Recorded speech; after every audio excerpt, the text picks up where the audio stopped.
If you're thinking of getting this mesh waste basket bin, then this is my honest review and opinion of that.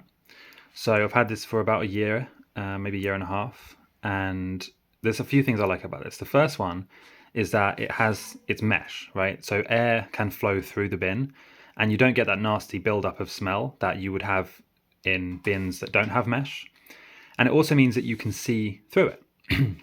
So you don't have anything that you forget is at the bottom of the bin and it just goes horrible and smelly because you can see it. So it's a constant reminder to empty the bin and keep it clean, keep it tidy.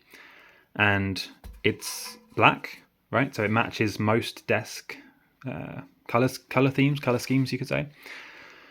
And it's very minimalist. There's no wasted space with it.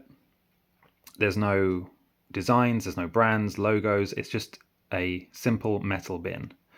And the last thing I like about it is that because it's metal, it's very durable. And like I said, I've had this for a year and a half. The only thing I've done is I smacked the chair into the side of it. And you can see here, there's like a little dent in the side, but it still works. It's still a bin. It's still fine.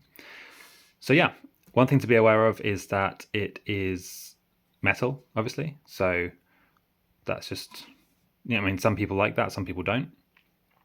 So yeah, if you're looking for a office bin that is actually, durable, strong, looks good, simple, minimalist, great value, then I highly recommend this bin.